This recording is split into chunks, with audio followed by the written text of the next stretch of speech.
So as I was saying, we have looked into support vector machine in our previous videos and under the series important clarification series.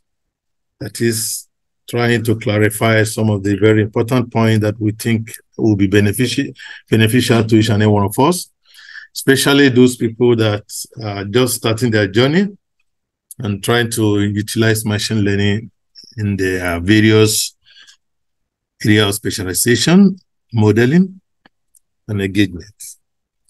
So, as stated, we've looked into several aspects of support vector machine. We look at the historical background. We've looked into how we can use support vector machine to solve the linearly separable case, the cases where it is separable. We also look into situation whereby it is not linearly separable. And I think that was one of the stuff we covered last week. So in which case we have to deploy, when you have a linearly separable case, we said it's very straightforward. You can easily draw that separating hyperplane that support vector machine usually utilize. And when things get really hard, your data set is a little bit very hard or very hard.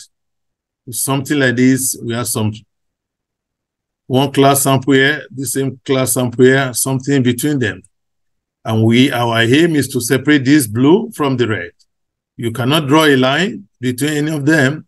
So we say in that point, we have to utilize what we call the kernel trick, which is so far the most unique capability of support vector machine.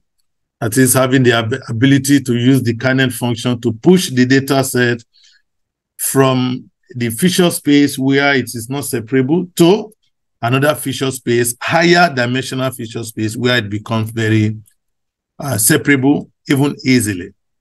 And we did look at a couple of examples diagrammatically. See, like this one now is not separable. But by the time we push it from 2-dimensional plane to 3-dimensional, you can see that we can easily draw our hyperplane. So, because support vector machine is so simple in the fact that it's always looking for a separating hyperplane. If you can successfully draw it, then the problem is solved. However, when you have data set where you cannot draw it, then it becomes a big issue. So the kernel function here, we support us to do that. So we have discussed this. It's another hypothetical case also. Look at how the data is, even though it's in a 2-dimensional feature space. You can see there's no way you can think of drawing a separating plane with this class and this class. They're all interwoven together. But when you subject them to the kernel trick, then you can see that everybody belongs to where they are supposed to be. So this is how unique support vector machine could be. So that was what we covered last week. So today we are going to, like I mentioned, look at some of the parameters that are very important in support vector machine. How do we tune those parameters, or what we call the hyperparameters of SVM? The hyperparameters of SVM. So hyperparameters, they are those parameters that have direct impact on the performance of support vector machine algorithm when we use it for modeling. So among the most important hyperparameter we are going to quickly look at is the kernel function, the regularization factors, and then the gamma, and then the epsilon. And some of them are direct hyperparameter, while few are associated with the kernel function selected. So the first thing is for you to select the right kernel option, that is the kernel function you want to use. Am I going to use linear kernel? Is it polynomial kernel? Is it Gaussian kernel? Is it radial basis function? You have to select the appropriate one. How do you select the best? There are a lot of writings out there. You see, people will say, for example, that polynomial kernel is popular in image processing. So While some believe that a radial basis function is a widely used kernel, if no prior knowledge about the data is known. However, so my recommendation has always been that we have to always try to work in the principle of what I call let the data speak. So things are changing. So whatever suggestions have been made earlier, so it's always good for you to check it out yourself. So start by using the linear, then go to polynomial, go to Gaussian, go to radial basis function, kernel, and then select the one that is giving you the best result for that data set, because there's nothing that is fixed. So always remember the principle of let the data speak. And also it's part of the idea of being fair when you are building machine learning model. You have to demonstrate fairness to the reviewers. Yeah. So you have to demonstrate fairness to the reviewers. Being fair is that, okay, all the hyperparameters must be searched to check which one is working for this data. You cannot just base it on, okay, I read somewhere that they said because this is image-based problem, I should use polynomial kernel. And you just went ahead and use polynomial kernel. But when you get to neural network that you want to compare with support vector machine, you're actually trying to search for all the hyperparameters of neural network, searching for the best among them. So it means to support vector machine on this present data, you are not being fair to support vector machine because you didn't check the performance of radial basis network function, Gaussian kernel. You just, because you base it on this advice that, oh, I read somewhere in a paper that polynomial kernel is popular in image processing. The fact that it's popular in image processing doesn't mean it's going to give you the best result in all image processing. So you have to check it yourself. So basing it on the principle of let the data speak. That is, the data itself will let you know that, yes, this is the best option you can use. And it's part of what is expected for you to do in every algorithm implemented in your work. See, you have to display that fairness. If you do hyperparameter optimization for neural network, you have to do it for support vector machine. It's not even if you need to do it for all the algorithms you are implementing. I've had a situation where some of my students say, doctor, we just implemented for the default parameters. You cannot just implement for default parameter and leave. You are not showing the best of that algorithm. You have to provide opportunity for every algorithm to display their own capability. And how do you do that? By effectively, or by carrying out a very comprehensive and effective hyperparameter search procedure. So you have to check it one, put linear, it's not difficult to do, put linear kernel there, record your results. Oh, this one gave me 92%. Put this one polynomial, 93. Okay, put Gaussian, okay, it's 92. Put radial basis, oh, 98%. All things being recorded there, you are going to go with this. It means this kernel is working better on your data set that you have at present. And you do the same thing for every other hyperparameter of the algorithm or all the algorithm you are using. So that is on the kernel function.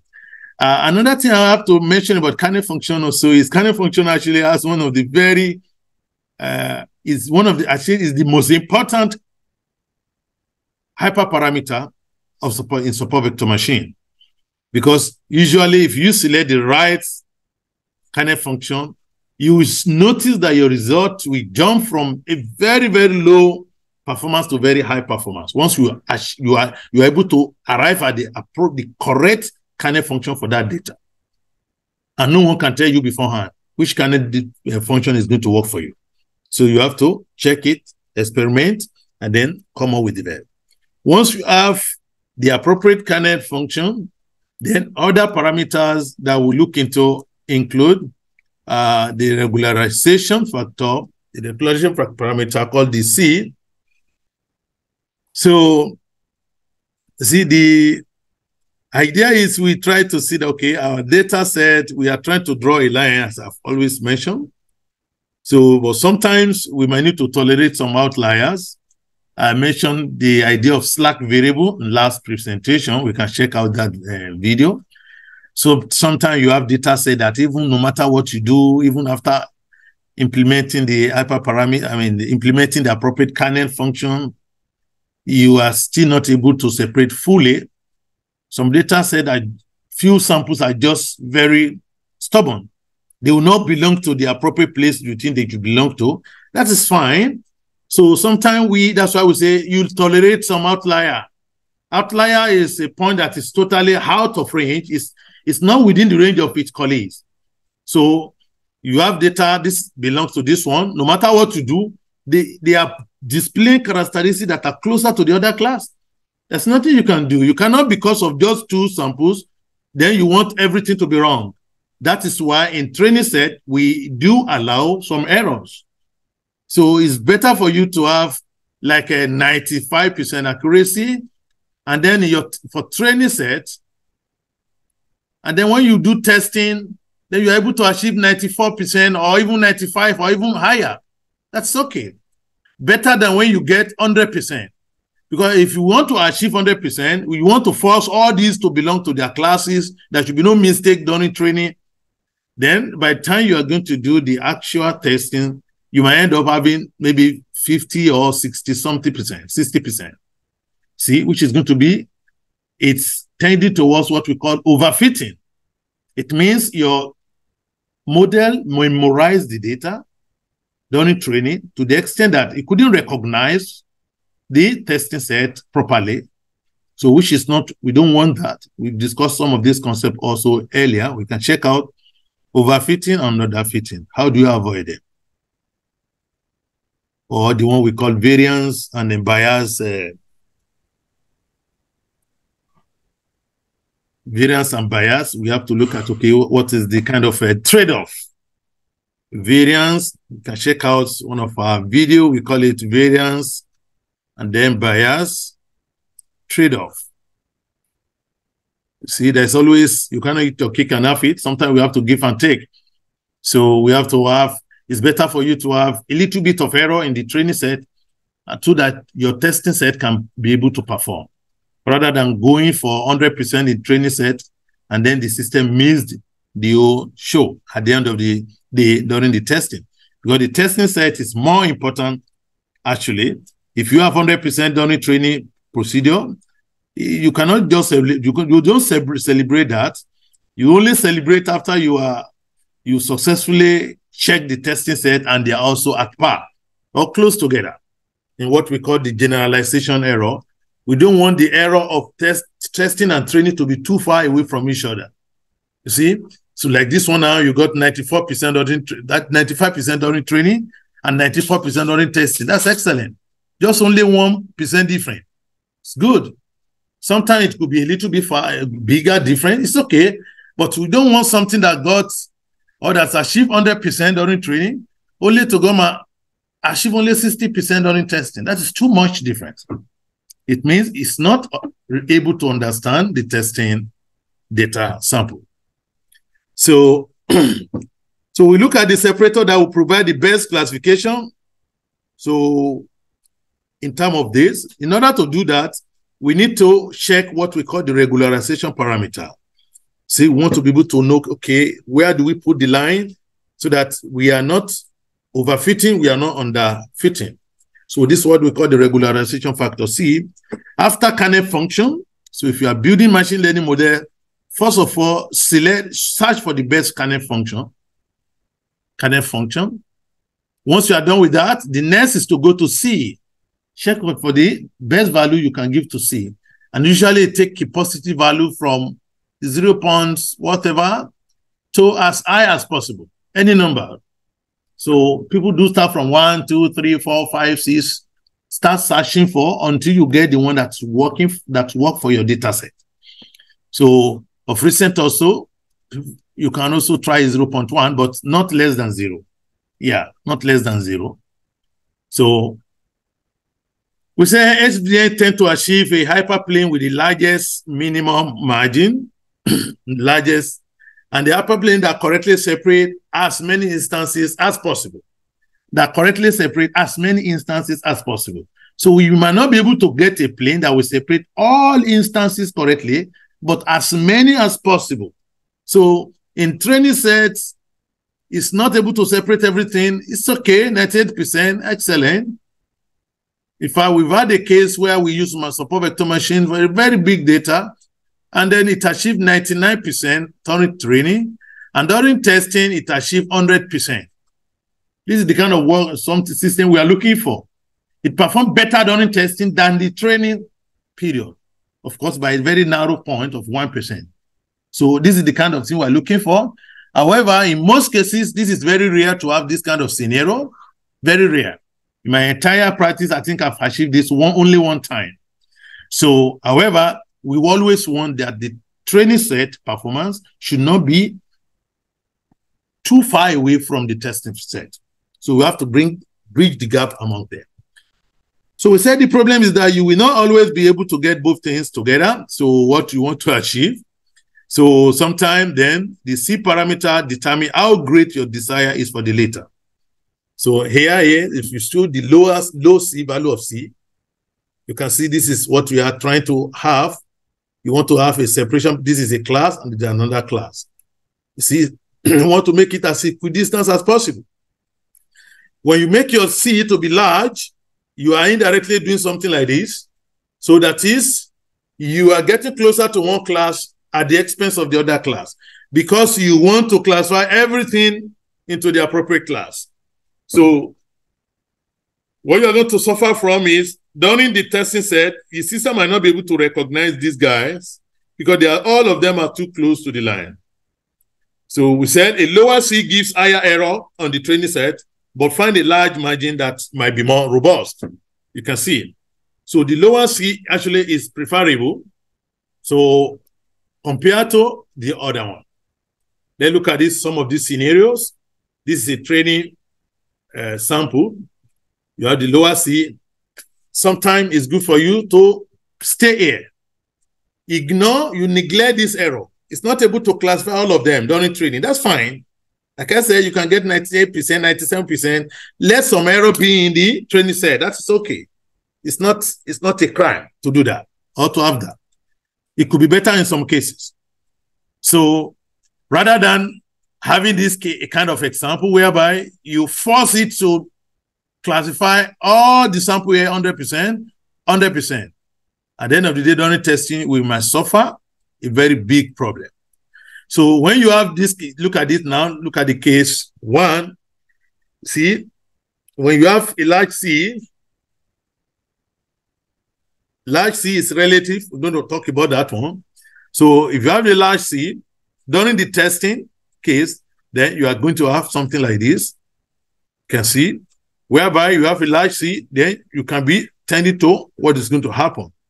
So however, when you use your lower C, so the mistake is going to be from one side to the other or from the other side to the other.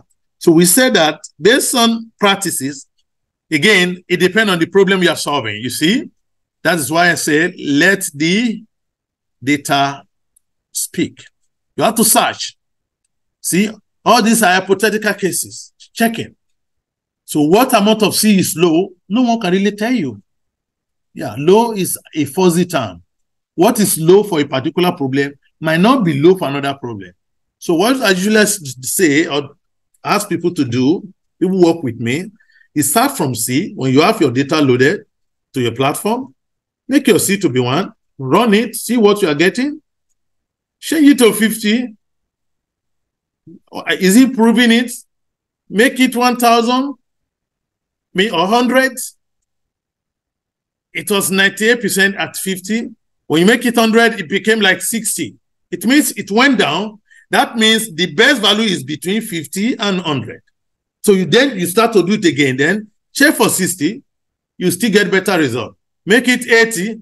When you made it 80, it fell down. That is, the performance dropped. Then you know that the best value is between 60 and maybe 79.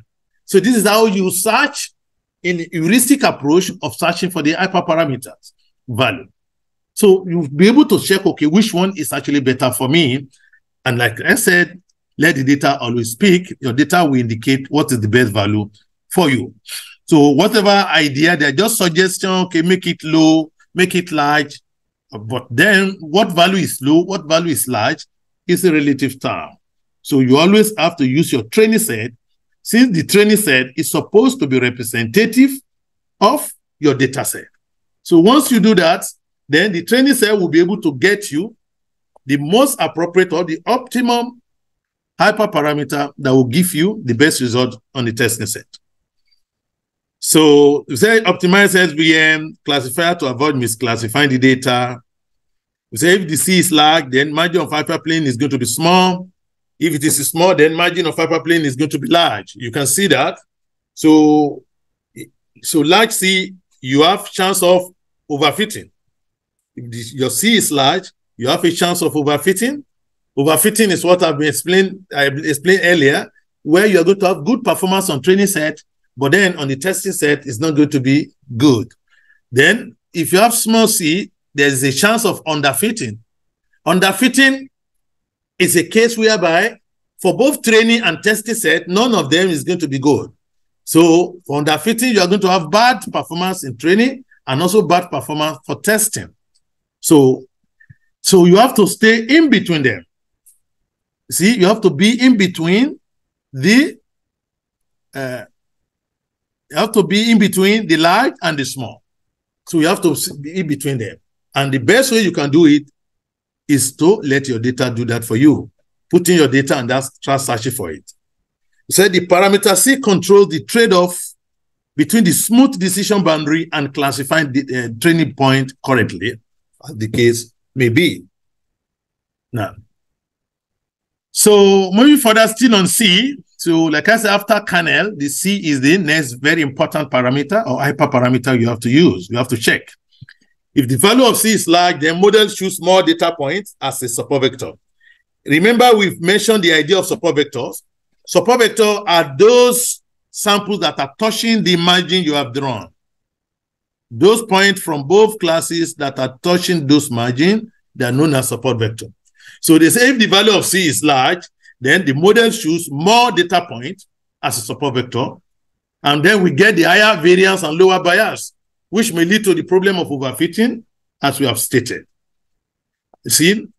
And one of the challenges that can come with that is, if you have so many support vectors, remember we said that support vector machine is able to perform in the face of high dimensional data set when the features are too many, because it can, after training, it can ignore the samples themselves and then use the support vectors that it has detected during training as the representative samples to be used for the testing prediction or the prediction stage. So when you have so many support vectors, that means the computational complexity might also increase a little bit.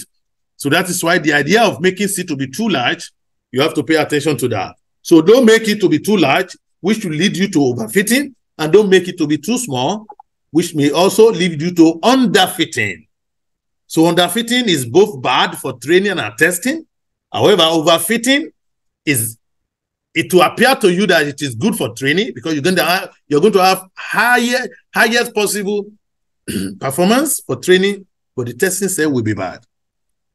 And the target of machine learning models is to have a kind of optimum performance for both training and testing set. That's it. The difference between them should not be too much. Now, so we say if the value of C is small, then model chooses fewer data points as a support vector and get lower variance or bias.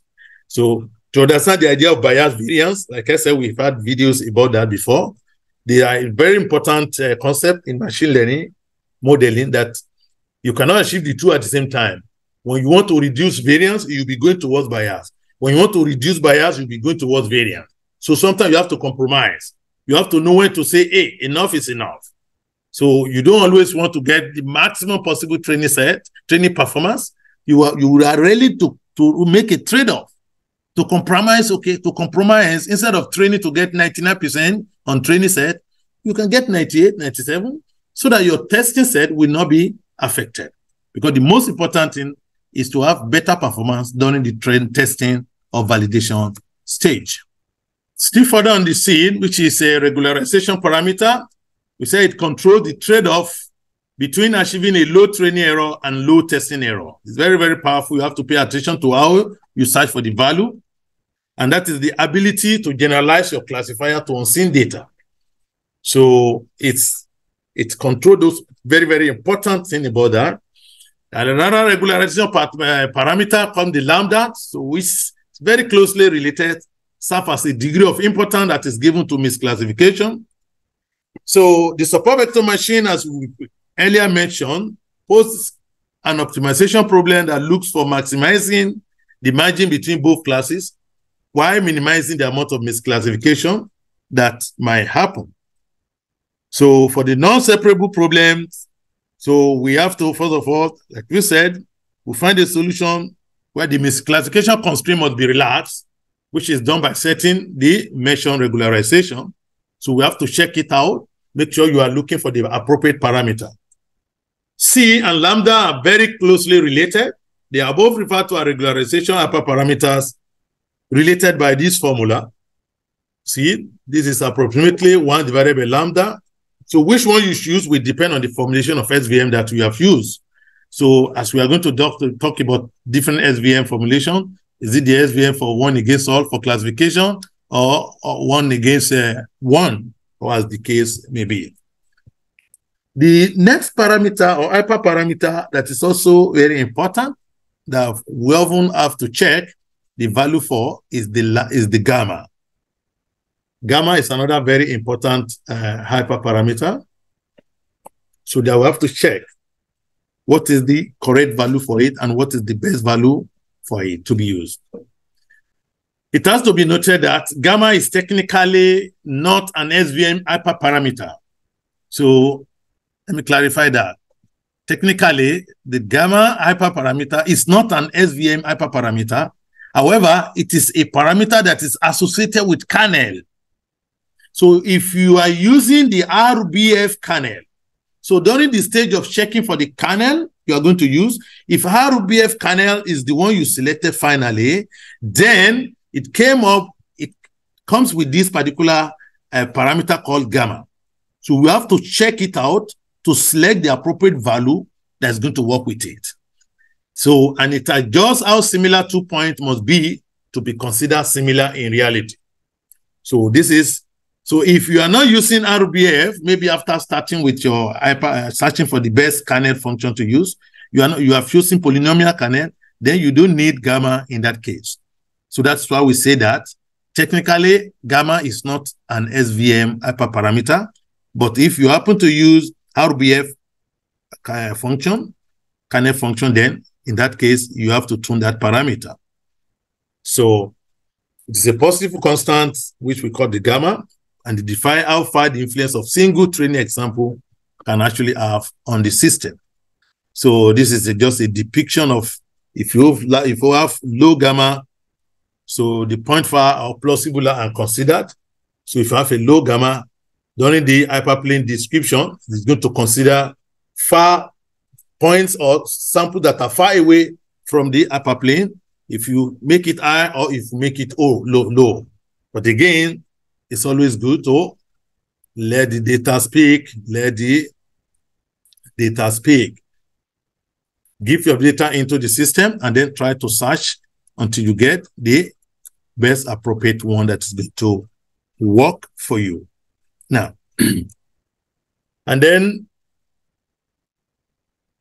last but not least, on the hyperparameter tuning, we made some point about C and gamma. Say the value of gamma and C should not be very high because it leads to overfitting. Again, as we mentioned, C and gamma, if they are very high, they can lead to overfitting.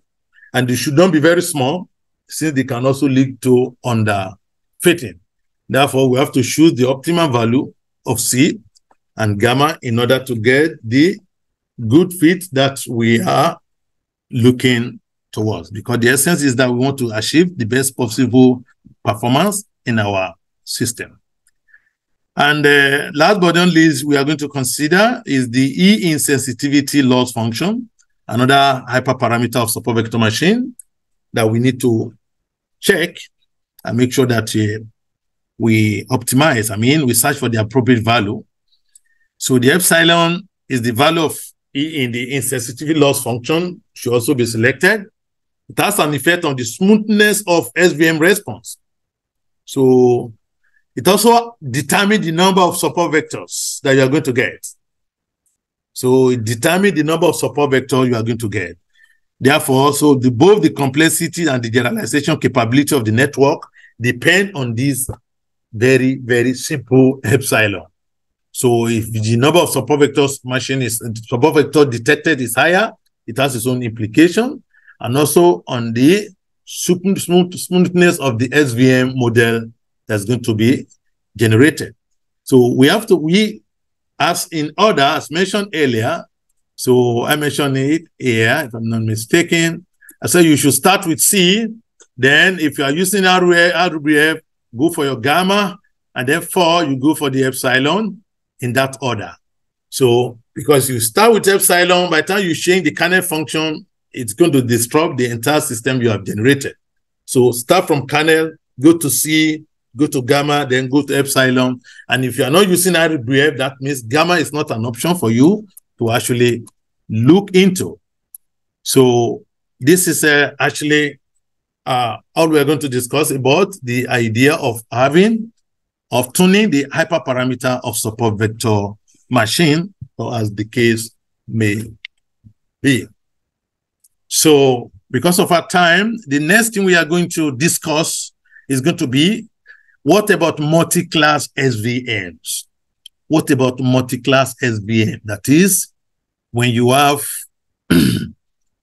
multiple classes. We told you support vector machine only supports 2 classes. You can only use it to classify samples into 2. This is correct. This is not correct. But in reality, we do have multi-classes. Let's say you want to predict the class of your student, the grade. Is it going to be A, B, C, D, or E, or D, or F? That's like 6 or 7 classes. Support vector machine cannot do it directly, since it can only do that, it can only classify into positive or negative. So how do we solve that problem? Then special formulations were actually proposed, and we refer to it as multi-class SVMs. It's a special formulation, and this is, by the grace of God Almighty, what we are going to consider next week. Thank you very much for listening. So we look forward again to another session. Thank you, and God bless.